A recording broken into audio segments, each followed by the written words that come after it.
रूप तारो चरी सुख रे होता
Oh,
द्वारी सोन्याचा पिंपल अंगी ऐसे बल रेडा बोले करील ते काय नोहे महाराज परिपाय विध सुतंगी जयाने घातली मुक्तीची गबांधी मेलविली मांदी वैष्णवांची करील ते काय नोहे महाराज परिपाय विध सुतंगी तुका मने ते तुका काय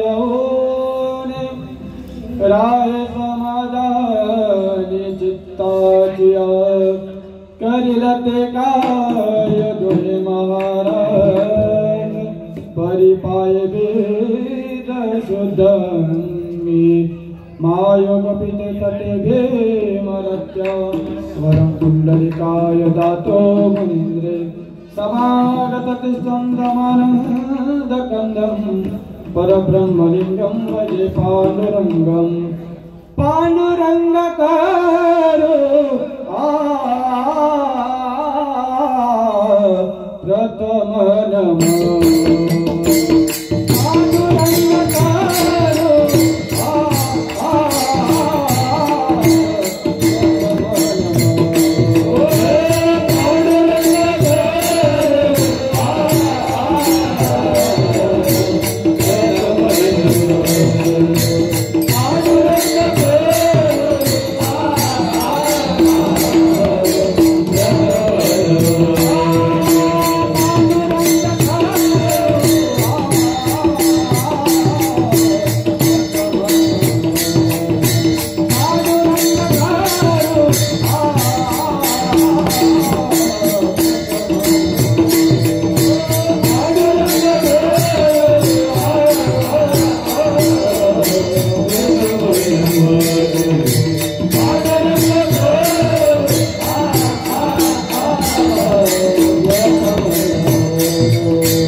त्यांच्या कृपालाने कथेचा विस्तार बाबाजी सद्गुरु दास तुका अलंकापुरी पुण्यभूमी पवित्र तेथे नांदतो ज्ञान राजा सुपात्र तया कविता पुण्य रासी नमस्कार माझा श्री सद्गुरु ज्ञानेश्वरांसी गुरु ब्रह्मा गुरु विष्णु गुरु देव महेश्वर गुरु साक्षात परब्रह्म तस्मै श्री गुरुवे नमः जयंचे द्वारी सोन्याचा पिंपल अंगी ऐसे बल रेडा बोले करील ते काय नोहे महाराज परिपाय विध शुद्धंगी प्रस्तुत प्राप्त स्तरी प्राप्त प्रसंगी कीर्तन रूपी सेवेकरता निवडलेला अभंग जगतवंदनीय विश्ववंद्य महाराष्ट्र भूषण नवे नवे तर संतांच्या डाळी सर्व जगमान्य असणारे संत संत मान्य संत जगमान्य संत नवे नवे तर देवमान्य संत असणारे देहूचे सुप्रसिद्ध साधू श्री संत तुकाराम महाराज यांचा 4 चरणाचा व सर्वांच्या पाठातील असा अभंग आजच्या सेवेकरता निवडलेले विठ्ठल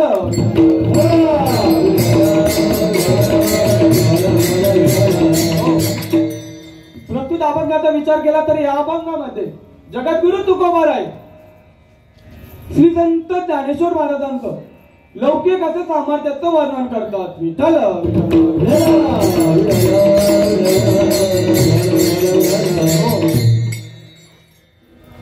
या अभंगामध्ये जगद्गुरु तुकोबार आहे.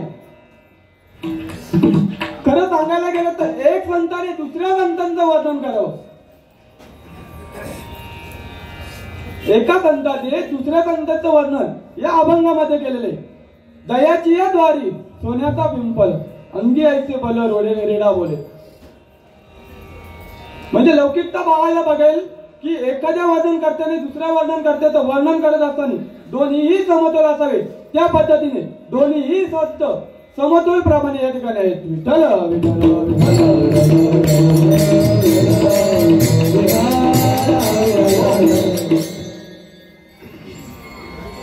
सुरुवात करण्यापूर्वी अल्पसा परिचय देण्याचं उचित. गेले 14 वर्ष आपण या ठिकाणी अविरतपणे पायी दिंडी सोला श्री चक्र गोलबन ते आलंदी चालत असतोय. 14 वर्ष पूर्ण झाले. हा 15वा वर्ष आणि 15व्या वर्षाची मला वाटतं आता उद्या आपला समाधी सोहळा झाला की 15 वर्ष पूर्ण झाले. आजच्या या द्वादशीची कीर्तन सेवा मध्य पामराकडे आली. खरं तर मी भाग्य मानतो की कुठेतरी गावामध्ये फिरणारा मुलगा, कंपनीमध्ये काम करणारा मुलगा जर या व्यासपीठावर बोलू शकतो ना, तर हे फक्त या पायी दिंडी आणि ज्या प्रकारे फिरते एकादशी मंडळामुळे होऊ शकतं. विठ्ठल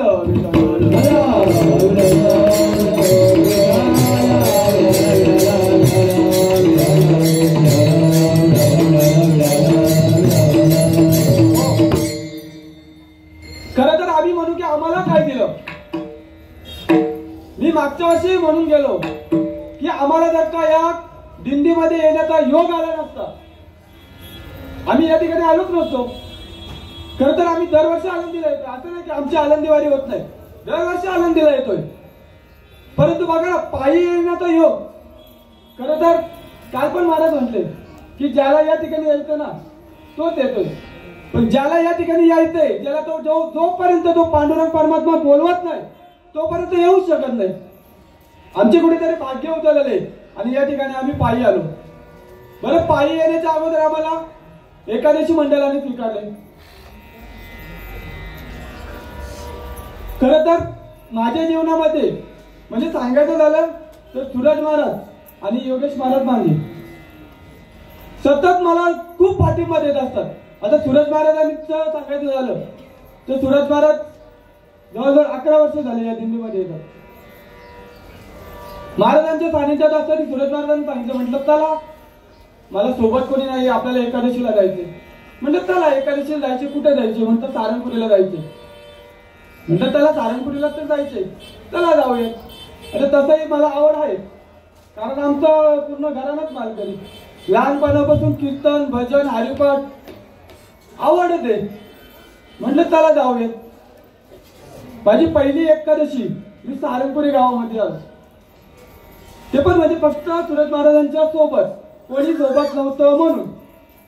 बरोबर तिथे आल्यानंतर हरिपाठ झाला, नामसंग कीर्तन झालं, फराळ वगैरे झाला. आणि फराळाच्या अगोदर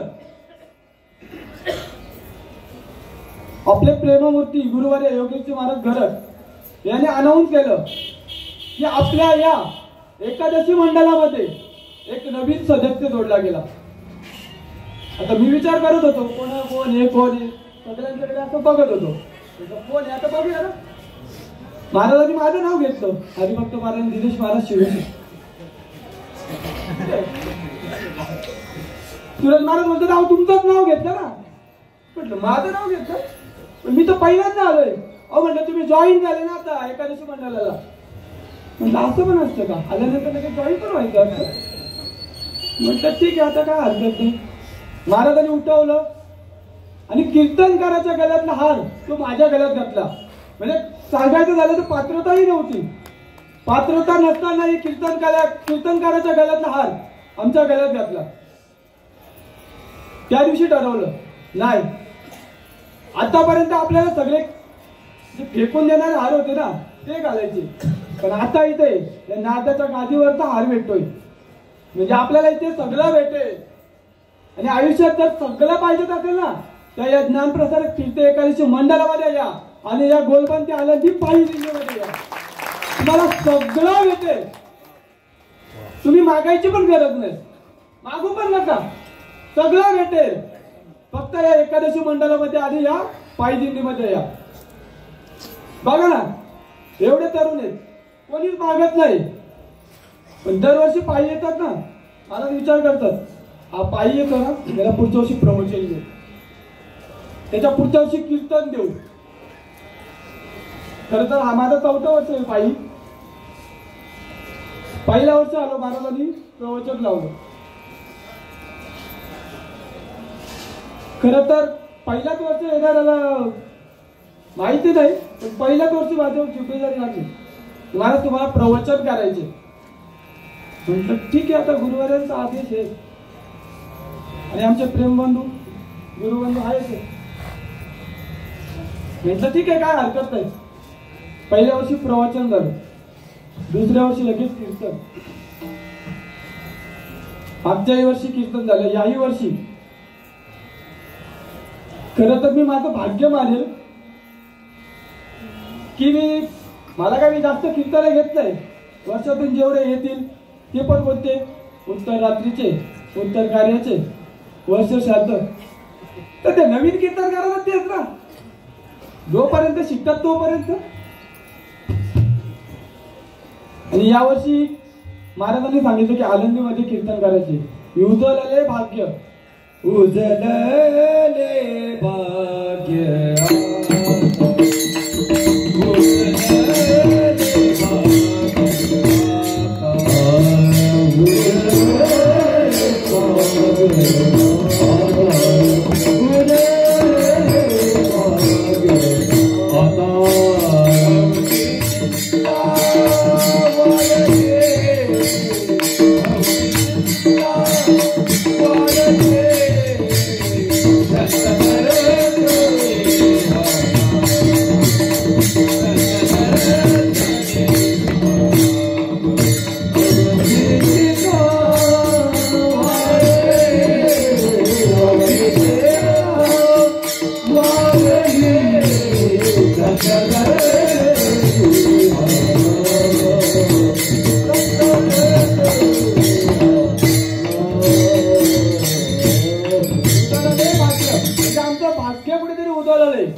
आणि या एकादशी मंडळामधून आम्ही असे कीर्तनकार घडलो. खरं तर कितीतरी कीर्तनकार घडलेले आहेत. बघा ना आमचे राजेश दादा सासे उत्कृष्ट असे गायक आहेत. पण फक्त महाराजांनी सांगितलं तुम्ही दिंडीमध्ये येताना, एकादशी मंडळामध्ये येताना यावर्षी तुम्हाला कीर्तन करायचेच आहे. खरं तर नटखट यावे, शुद्ध होऊन या जावे, ही या एकादशी मंडळाची खासियत आहे. कोणीही या. आणि या ठिकाणी खरं तर कुठेही तुम्हाला बाहेर गेलात ना, तुम्हाला असं भेटणार नाही चला या कीर्तन करा, या प्रवचन करा, नाही भेटणार. पण आपला एकमेव पायी दिंडी गोलबंदी आळंदी हा एकमेव असा पायी दिंडी आहे ना की ज्यामध्ये वेटिंगला आहे. प्रत्येक जण म्हणतो की महाराज मला एक संधी द्या. हे सगळं या पायी दिंडी सोहळ्यामध्ये घडतंय. खरं तर मी आभार मानेल की मी जर काय या पायी दिंडी सोहळ्यामध्ये जर का आलोच नसतो तर या ठिकाणी येऊ शकलो नसतो. मी आज कुठेतरी फिरतच राहिलो असतो किंवा आहेत कामं ती आपली उठलं चाललं कंपनी, उठलं चाललं कंपनी, कशाला इथे आलो असतो. परंतु कुठेतरी त्या देवाची कृपा झाली आणि या ठिकाणी उभं राहण्याचा योग आला. ज्या संतांमुळे किंवा ज्या गुरूंमुळे या ठिकाणी उभं राहण्याचा योग आला त्यांना एकदा साष्टांग दंडवत गेलो. मस्त काही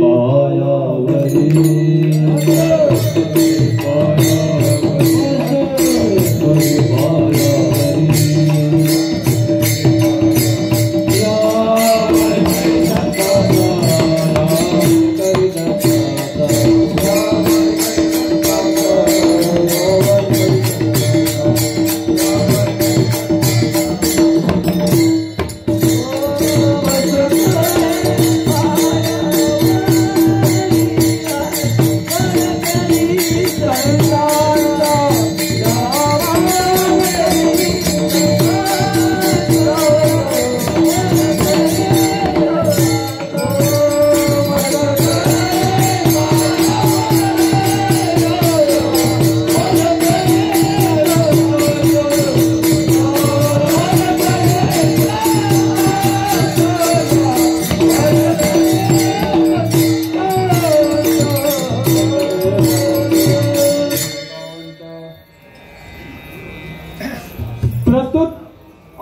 जर विचार केला, जयाची आहे द्वारी सोन्याचा पिंपल, अंगी यायचे बल रेडा बोले.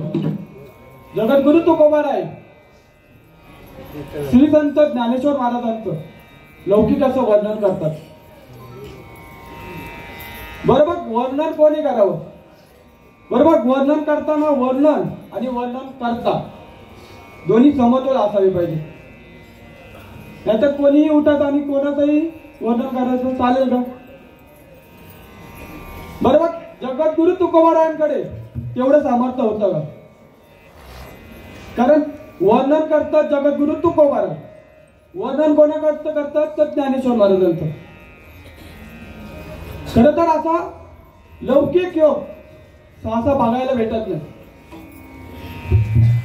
बरोबर तुकोबारायांकडे काय वैराग्य, वैराग्याची मूर्ती आणि ऐश्वर्य बोलाल तुकाराम तुकाराम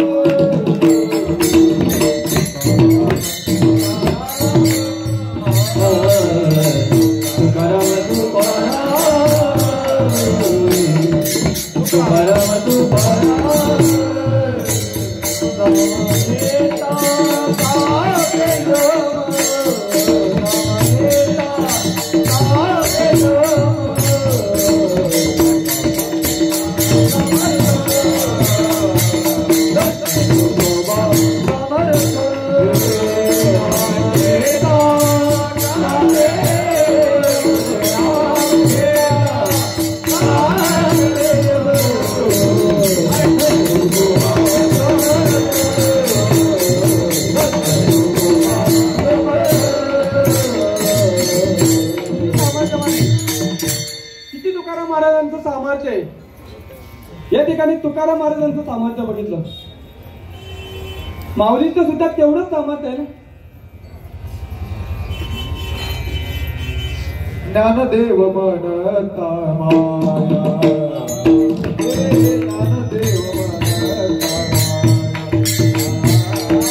ज्ञानदेव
म्हणजे बघा ना, ज्ञानेश्वर महाराजांच्याकडे जेवढं सामर्थ्य होतं तेवढं श्रीसंत तुकोबारायांकडे होतं. बरोबर वैराग्य तुकोबाराय आणि ज्ञानाचा सागर म्हणायचं माऊलींकडे. दोन्हीही समतोल आहेत. म्हणून वर्णन करताना आणि वर्णन ज्याचं वर्णन करतोय समतोल असावे. नाहीतर कोणी उठायचं आणि कोणाचंही वर्णन करायचं चालेल का? एखाद्या दारू पिऊन येणाऱ्यानं म्हणावं मी आत्ता जातो आणि युद्ध करायला. ज्या ठिकाणी युद्ध आहे ना त्या रणांगणावर जातोय आणि युद्ध करतोय, जमेल का? भले एखाद्या दारोड्याने एखाद्या शूरवीराचं कौतुक करावं, जमेल? वर्णन करताना जेव्हा वर्णन होतं ना तेव्हा ते समतोल असावं. भले समतोल का असावं? कारण की ते जर का समतोल नसेल तर ते वावगं ठरतं. एक सांगायचं झालं तर एका ठिकाणी उंटाचं लग्न होतं. बरं आता तुम्ही म्हणाल उंटाचं लग्न कसं काय? प्राण्यांमध्ये लग्न होतात का? आता आपली लग्न होतात मग प्राण्यांनी करू नये का?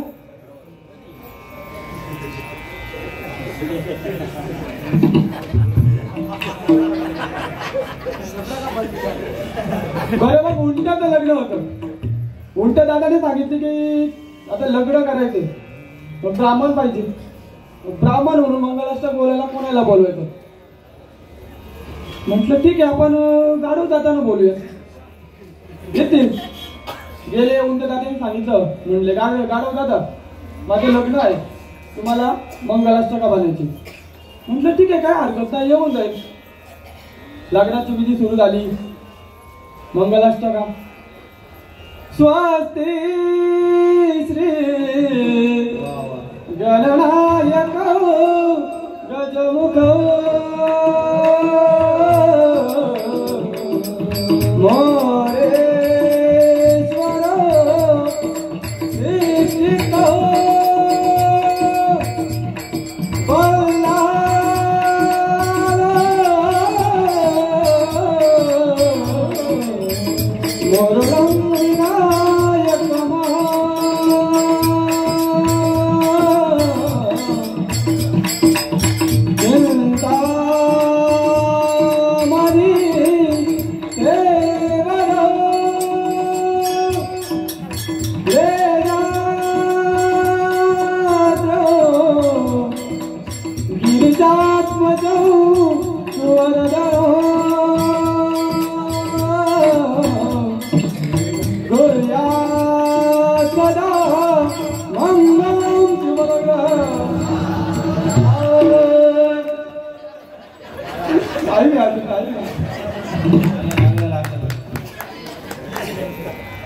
आता एक कीर्तनाच्या सोबत आता मंगलाष्टक गायला पण जायला लागला असं वाटतं त्याला.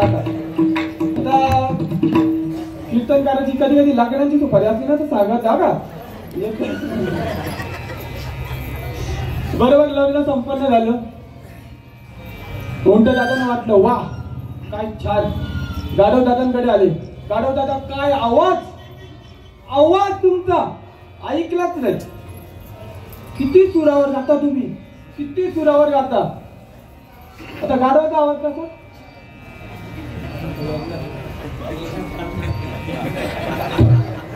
बेटीचे ज्या वेळेस स्वर संपतात तेव्हा गाढवाचा आवाज लागतो.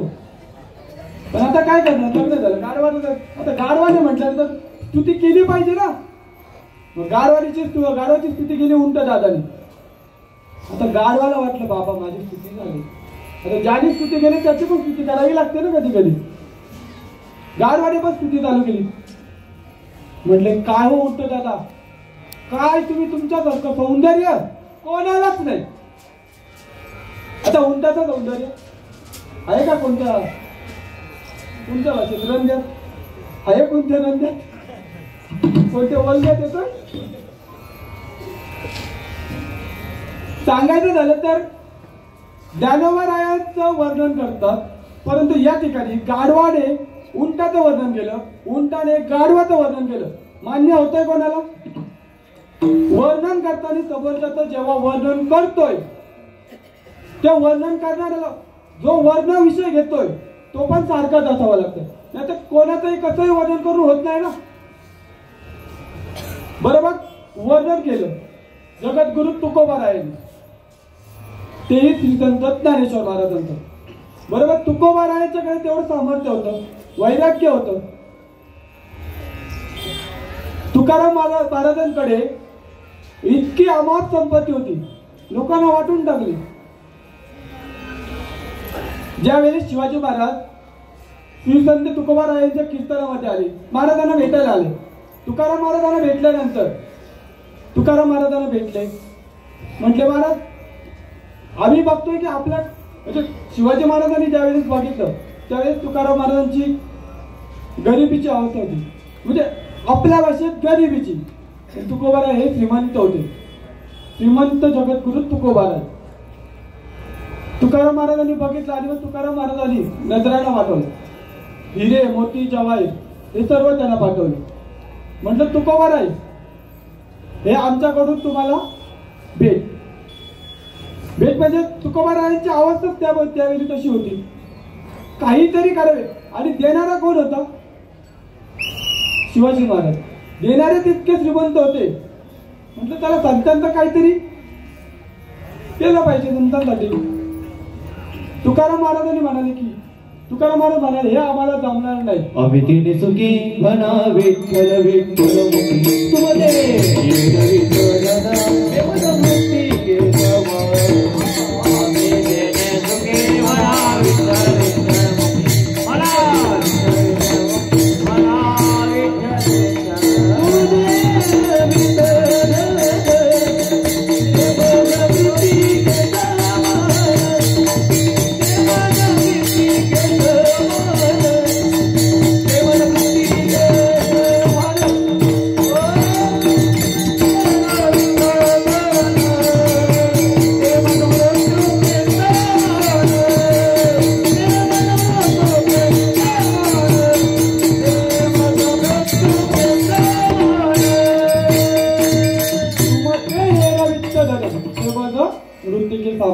म्हणजे तुमचं हे दिलेलं आहे ना याचं आम्हाला हे दगडा समान आहे.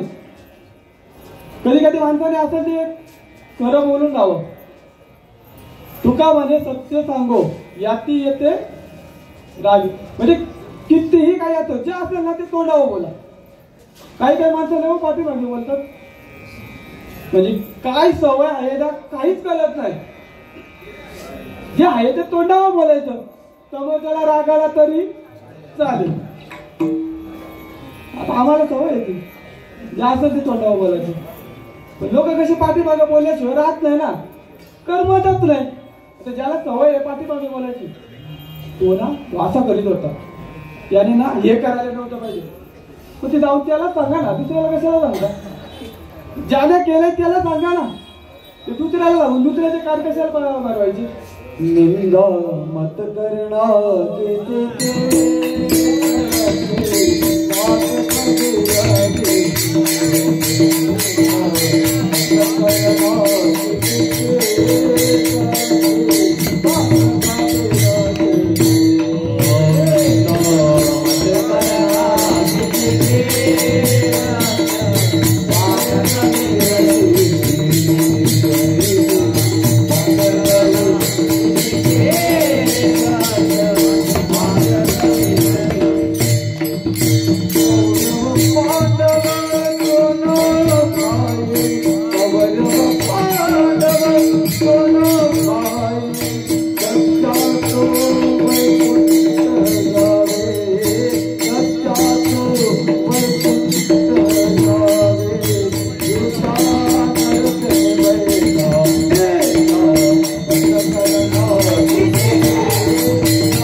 म्हणजे कोणाची निंदा करायची नाही.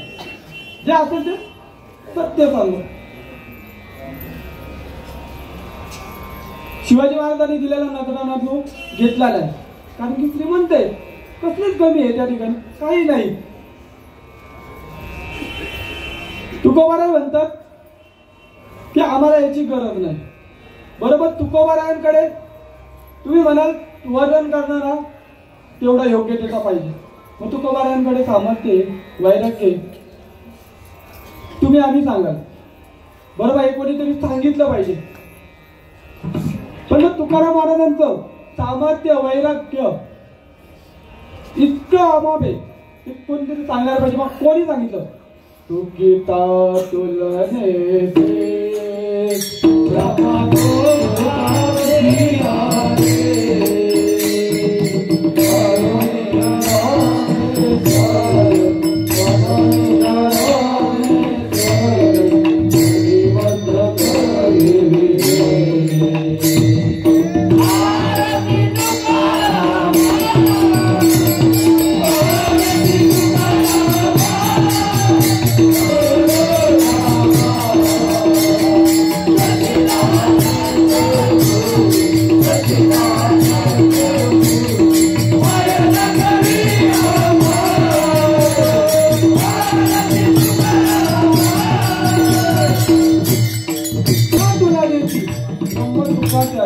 म्हणून या रामेश्वर वाटाणे तुकोबारायांचं वर्णन करावं.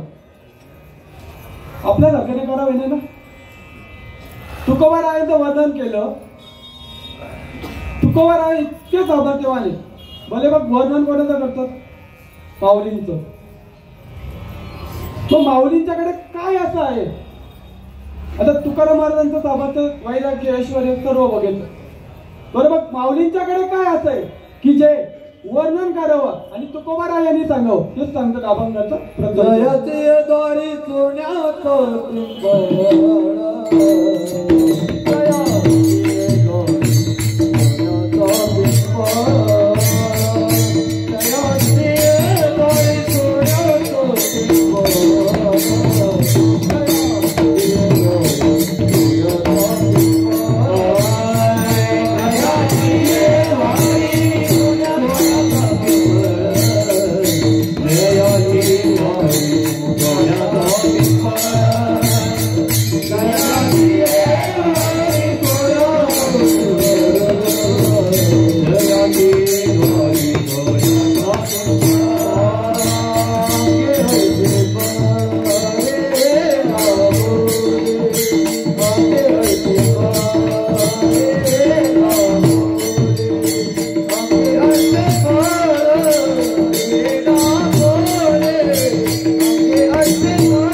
सोन्याचा पिंपल अंगे बल रेडा बोले. अहो ज्याच्या दारामध्ये सोन्याचा पिंपल आहे, किती श्रीमंती असेल, आपल्याला भेटलं तर, आपल्या दारात लावलं तर तुम्ही म्हणाल आम्ही गेलेलो तिथे, कुठे आहे सोन्याचा पिंपल? दयाच्या द्वारी सोन्याचा पिंपल. सोन्याचा पिंपल म्हणजे सुखाचा सुख. सोन्याचा म्हणजे तो सुख. या ठिकाणी सोन्याचा म्हणजे सुखाचा. ज्या ठिकाणी सुख आहे अजून काय पाहिजे त्या ठिकाणी? ज्ञानेश्वर महाराजांचं नाव ऐकून एक धरणेकरी, खरं तर ही कथा सर्वांनाच माहिती आहे. ज्ञानेश्वर महाराजांचं ज्ञान ऐकून एका धरणेकरांनी 11 दिवस त्या ठिकाणी धरणे धरून ज्ञान प्राप्तीसाठी किंवा सुखप्राप्तीसाठी रोज यायचा आणि त्या ठिकाणी धरणे धरून बसायचा. ज्ञानेश्वर महाराजांना समजलं आणि ज्ञानेश्वर महाराजांनी त्यांच्या स्वप्नामध्ये दृष्टांत दिला की तुम्हाला जर का ज्ञान प्राप्त किंवा सुख प्राप्त व्हावं असं वाटत असेल, परंतु तुम्ही आळंदीमध्ये या ठिकाणी आलेले, परंतु यावेळी या आळंदीमध्ये हे ज्ञान प्राप्त करण्याचं केंद्र आहे ते बंद आहे. केंद्र बंद असल्यामुळे दुसरं केंद्र देहू या ठिकाणी संत तुकाराम महाराजांच्याकडे, तर तुम्ही या ठिकाणी न राहता तुम्ही देहूला जा. जे धरणेकरी होते ते निघाले, आपले देहूला गेले. देहूला गेल्यानंतर आता एका संताने दुसऱ्या संताकडे पाठवले. धरणेकरी तुकोबारायांच्याकडे गेल्यानंतर साष्टांग हे करी दंडवत. श्री संतांची या माता साष्टांग हे करी दंडवत. तुकाराम महाराजांना दंडवत घातलं. तुकाराम महाराज म्हणाले तुम्ही या ठिकाणी कशासाठी आले? माने मला सुखप्राप्ती व्हावी यासाठी मी एवढा अट्टहास चालेल यासाठी केला होता. अट्टहास शेवटचा दिवस नसायचा, फक्त ज्ञान प्राप्ती झाली. म्हणजे मला ज्ञान प्राप्ती व्हावी, सुखप्राप्ती व्हावी यासाठी मी या ठिकाणी आलेलो आहे. म्हणाले तुम्हाला पाठवलं कोणी? म्हणाले असं असं झालं, माझ्या स्वप्नामध्ये माऊली आले, त्यांनी सांगितलं आमचं केंद्र बंद आहे, तुम्ही देऊला जा, म्हणून मी देऊला आलो. म्हटलं तुम्हाला देऊला पाठवलं खरं, पण ज्याने पाठवलं ते तितके मोठे. म्हणाले काय असं? काय ज्ञानेश्वरी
ज्ञानेश्वर महाराजांनी या ठिकाणी धरणेकराला पाठवलं तरी कशाला? ते धरणेकरी विचार करायला लागला, म्हणजे मी या ठिकाणी आलोय खरं, तर तिकडनं इकडे पाठवले, हे परत तिकडे पाठवतात. म्हटलं असं चाललंय कधी काय? ते धरणेकरी विचार करायला लागला, तर का तिकडे पाहिजे होतं म्हणून तिथे गेलं, तिकडे धरणं केल्यानंतर इकडे आलो, इकडे पण म्हणतात की तिकडेच जा, जायचं तरी कुठे? कधी कधी माणसाची अवस्था होते ना अशी, एका वेळेला दोन दोन ठिकाणी जायचं आलं का मग इकडे जाऊ का तिकडे, इकडे या तिकडे.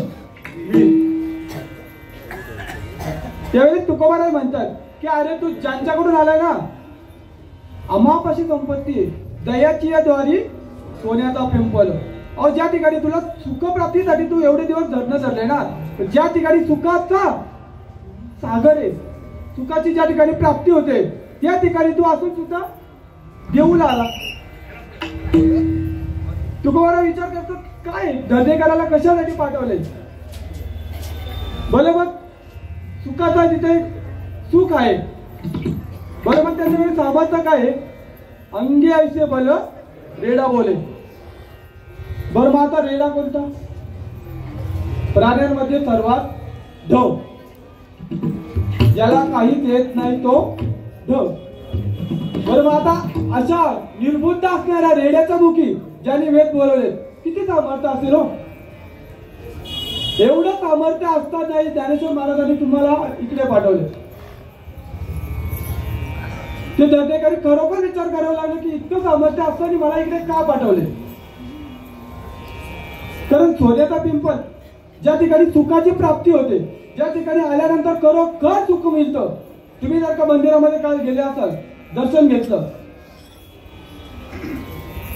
आनंदी फिरू आनंदी फिरू नको ना,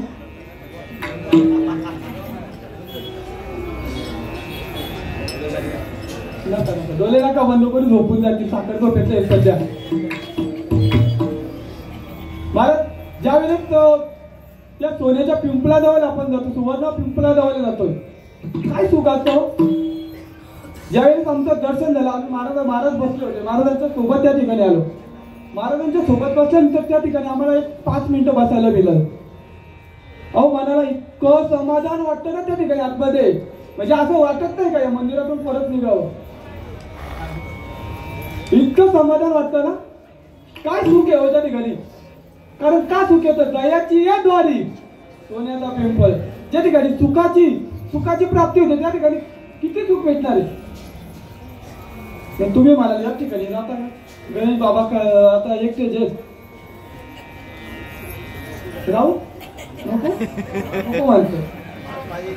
आपल्याला कसं संसार येत ना, आपण आपल्याला संसार करावा ना.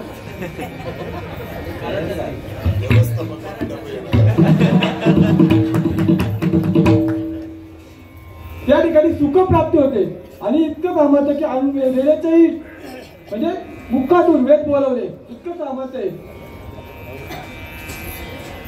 आणि खरं तर सांगायचं झालं तर ज्या वेळेस या ठिकाणी आळंदीमध्ये जेवढे येतात ना, तेवढे सर्व काही ना काही घेऊन जातात. आपण ज्यावेळेस जेवायला बसतो ना, आपल्या मनामध्ये काय असतं? फक्त जेवायचं. पण जो अन्नदान करतो ना, त्याला त्याचं पुण्य प्राप्त होत असतं. म्हणजे काय, तो पुण्य घेऊन जातोय. प्रत्येक जण काही ना काही घेऊन जातोय. कारण की या ठिकाणी जगद्गुरु तुकोबाराय म्हणतात की या ठिकाणी तुम्हाला हे अन्नछत्र जसं खोललेलं आहे त्याच पद्धतीनं या ठिकाणी श्रीसंत माऊलींनी ज्ञानाचं छायाछत्र खोललेलं आहे. अभंगाचं 3रं चरण. जयाने घातली मुक्तीची गवानी, जयाने घातली मुक्ताची गवानी, जयाने घातली मुक्तीची गवानी, जयाने घातली मुक्तीची गवानी.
वैष्णवांची. आपण एखाद्या ठिकाणी जेवायला गेलो तर ज्या पद्धतीने ते अन्नछत्र खोलेलं असतं ना, त्या पद्धतीने तुकाराम महाराज म्हणतात की ज्ञानेश्वरांनी हे अन्नछत्र मुक्तीची गवांदी. म्हणजे जणू काय ज्याला मुक्ती हवी ना त्यांनी या ठिकाणी यायचं, या अलंकापूर नगरीमध्ये यायचं. कारण या ठिकाणी तुम्हाला फक्त मुक्ती प्राप्त होऊ शकते. आणि ही मुक्ती कशी आहे? कोणीही या, मेला विधी बांधी वैष्णवांची. ज्या पद्धतीने आपल्या गुरुवार्यांनी ही मांदी बेलवली आहे ना, खरं सांगायचं झालं तर आपण एक वर्षभर वाट बघत असतो या ठिकाणी येण्याची. वर्षभर वाट बघतोय कधी जातोय आम्ही, आणि कधी एकदा अलंकापूर नगरीमध्ये माऊलींची समाधी बघतोय.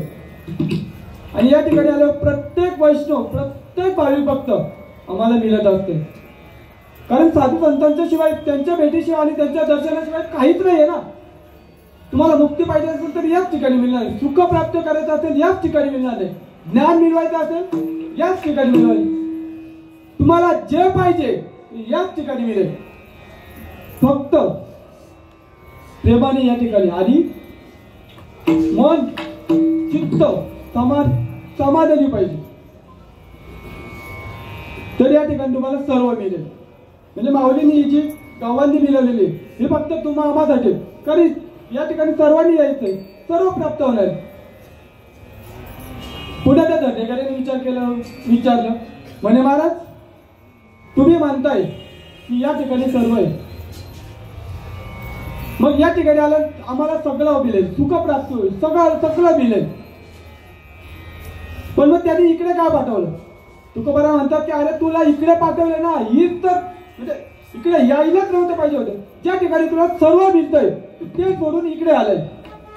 ज्या ठिकाणी सुख आहे, ज्या ठिकाणी सर्व आहे, ते सर्व सोडून तू इकडे आलेला आहे. अभंगाचं शेवटचं चरण. तुका म्हणे सुख देते काय, तुका म्हणे सुख देते काय, तुका म्हणे सुख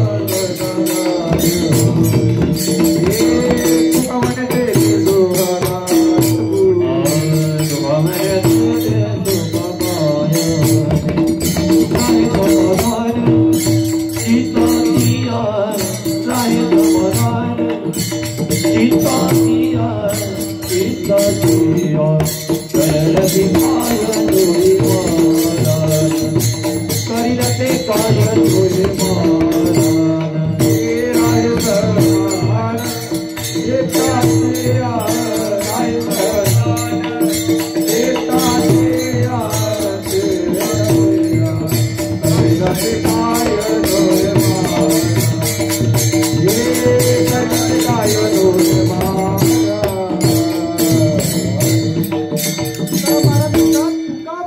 ते सुखा काय होणे राहे समाधानी चित्ताची.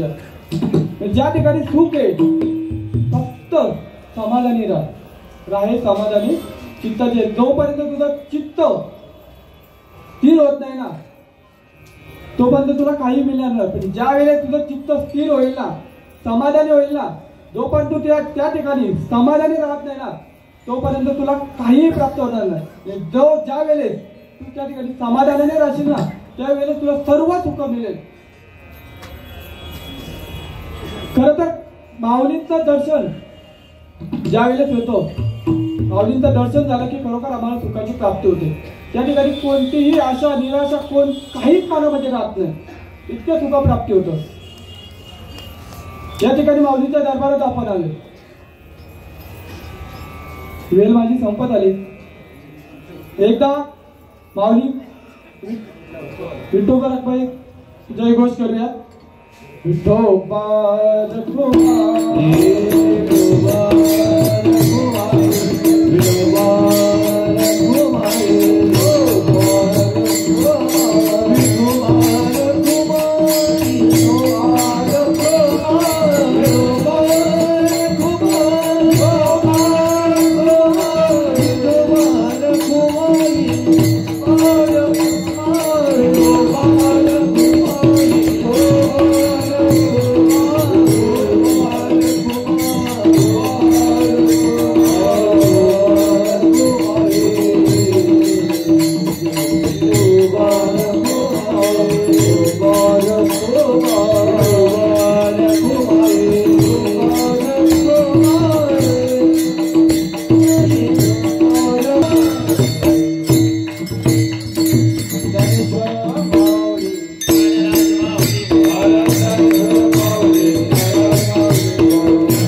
द्वारी सोन्याचा पिंपल अंगी ऐसे बल रेडा बोले करेल ते काय नोहे महाराज परिपाय बीज शुद्धांगी.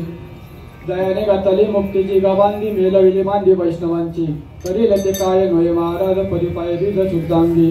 तुका म्हणे तेथे सुखा काय होणे राहे समाधानी चित्ताची आत करेल ते काय नोहे महाराज परिपाय बीज शुद्धांगी. या अभंगावर धावत्या वेळेस जसं चिंतन करता आलं जसं माऊलीने बुद्धी दिली आणि गुरुवर्यांचं ज्ञान ज्या पद्धतीने बोलता आलं तसं वेळावाकडे बोलण्याचा प्रयत्न केला. जे योग्य असेल ते गुरुवर्यांचा आशीर्वाद आणि माऊलीची कृपा समजून ते घेऊन जा. आणि जे काही चुकीचा एखादा शब्द बोलला असेल तर आपला आदान बाल म्हणून पत्रात घाला. खरं तर पायी दिंडी सोल्याने आम्हाला काय दिलं तर असे तरुण घडले. पायी दिंडी सोला आणि फिरते एकादशी मंडळ. खरं तर मी प्रत्येक कीर्तनामध्ये बोलतोय की तुम्ही आम्हाला परीच लाभलेला आहे. जोपर्यंत अशी परीच आपल्याला लाभलेलं असते ना आपण घडलो नसतो या ठिकाणी आलोही नसतो. पण कुठेतरी माऊलींची कृपा झाली म्हणून आपण या ठिकाणी येऊन बोलतोय. खरं तर ज्याला काहीच येत नाही तो सुद्धा या ठिकाणी येऊन 2 शब्द का होईना पण बोलतोय. पहिल्या वर्षी जरी आला ना तरी तो विचार करतोय की एवढे जण बोलतात मला दोन शब्द बोलायला काय हरकत आहे. भले ते मनोगत असो पण तो बोलतोय का तर तुका म्हणे ते तुका काय होणे. इथे सर्व भेटतं ना मग सगळं भेटतं म्हणून तो या ठिकाणी येतोय. प्रत्येकाला आवडते मला असते. खरं तर यावर्षी मी 3-4 दिवस लेटच येणार होतो. सांगितलं सुरज महाराज म्हणाले मी आपण पहिल्या दिवसापासून जाऊया. म्हटलं चालेल पहिल्या दिवसापासून जाऊयात. 1 महिना अगोदर आमची बॅग भरून ठेवलेली. बॅग भरून ठेवली निघायचं. पण काय झालं काही समस्या निर्माण झाल्या तांत्रिक अडचणी. त्यामुळे म्हटलं ठीक आहे आता मी 4थ्या दिवशी येतोय. पहिल्या दिवशी आलो सारंगपुरीपर्यंत. सारंगपुरीवरून रात्री घरी गेल्यानंतर सकाळी बॅग भरलेली होती. सुरेश महाराजांनी फोन केला म्हटलं निघायचे. म्हटलं तुम्ही निघा पण मी थोडा लेट होतो गुंदेवाडीवर येतोय. सुरेश महाराजांनी परत फोन केला. म्हटलं ठीक आहे मी निघतोय. पण कसं आहे माहिती आहे का दिंडीची ओढ लागलेली असते. 11:30 वाजता सुरेश महाराज म्हणाले त्यांना म्हणालो तुम्ही त्याला मी नाही येत. पण काय ती ओढ लागलेली असते ना 11:15 वाजता बॅग घेऊन निघालो. म्हणजे इतकी ओढ लागली होती ना की 4 दिवस लेट करणार होतो पण निघालो तसंच. कारण की या दिंडीने जे काही दिलेलं आहे ना, ह्या दिंडीने आम्हाला जे दिलेलं आहे ना ते कुठेच मिळणार नाही. आणि त्यासाठी आम्हाला ही ओढ लागून राहते. पूर्ण वर्षभर या दिवसाची आम्ही वाट बघत असतो. तू का म्हणे देते, तू का काय होणे, सगळंच मिळते. मग कशाला घरी जायचं, निघायचं आणि सरळ आनंद यायचं. अजून हेच सांगेल शेवटचं एक, पुढचं वर्ष आपलं 16वं आणि 16वं वरील डोक्यात नाही. पुढच्या वर्षी 16वं वर्ष आहे आणि पुढच्या वर्षी 16वं वर्ष आहे.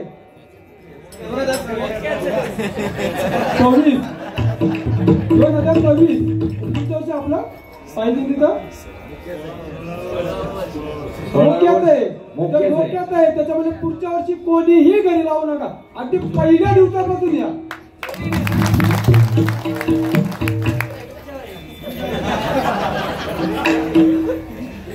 पुढच्या वर्षी सर्वांनी, खरं तर मी याच ठिकाणी आजच सांगतोय की पुढच्या वर्षी कोणी म्हणजे आज सर्व समजा जर का आज 1000 आलेत यावर्षी, पुढच्या वर्षी आपली 2000 वाढले पाहिजेत. का 16 वरील मोक्याचं आहे.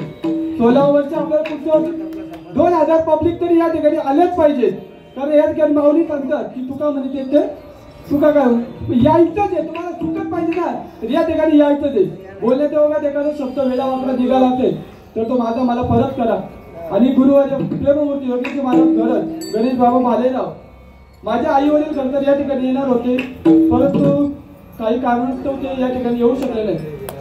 परंतु मी सांगेल की आई वडील आले नाही तर माझ्या आई वडिलांची उणीव भासू दिली नाही. कारण की माता मावल्याने मला एक म्हणजे आपल्या मुलासारखं खूप जीव लावलेले. आमच्या जया आई भेले खरं तर सतत बेटा म्हणजे माझ्या आईसारखं त्यांनी जीव लावलेले. मला सतत माझा मुलगा म्हणून सतत बेटा म्हणून पाठीशी असतात. सर्वात आणि बाय बाबाचं काय बोलायचं, सर्व तुमच्यासारखेच आहेत. मग जर का आई वडील नसते झाले तरी त्यांची उणीव मला या ठिकाणी कोणी म्हणजे आणि भाऊ वगैरे तर सगळे पाठीशी गुरुबंधू झालेली तेव्हा याच ठिकाणी विठ्ठल जय जय विठ्ठल.